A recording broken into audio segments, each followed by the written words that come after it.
can bend over, and I found that the office supply clips, which are $6 for a box, actually work better than those dumb PVC. You can get PVC and then buy those special expensive clamps, but I think these actually work better.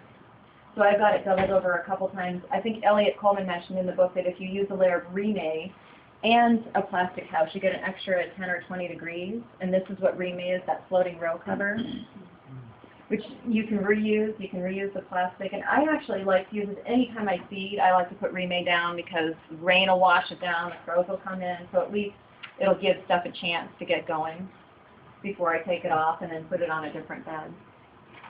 But in the winter, it's really helpful. The trick with winter gardening is that your gardens are already full when you need to start it, which is midsummer. Most people aren't thinking about winter, you know, at the beginning of June.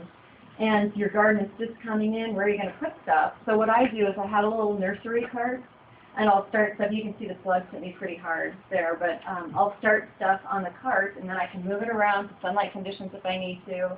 And then as we harvest stuff out of the garden in the summer, I can pop things into the garden.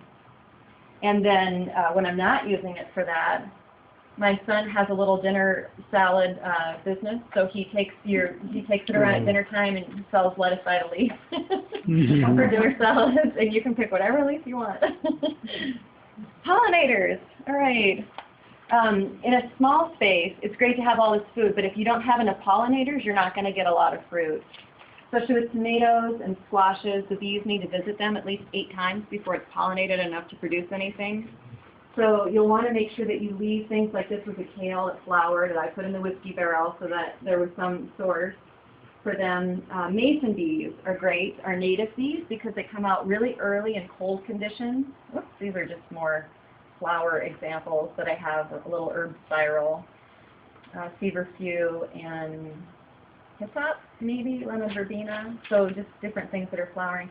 This is a mason bee house, and the mason bees come out in April, when it's still way too cold for the honeybees even to think about coming out. On cold, cloudy days, honeybees don't come out at all, but mason bees will. But they're done really early in the season, so they'll come out of the house, and then they'll do their business, then they'll go back in and they'll lay the next year's eggs and mud it up, and then, you know, it just stays outside all winter. So I don't have to do anything for it. Some people make these, they'll just take a block and they'll drill holes in.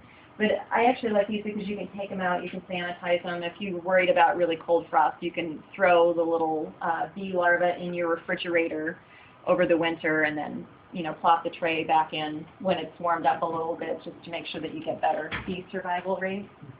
But you don't have to do anything for mason bees. They're super easy. So you could just set them out there and forget about them.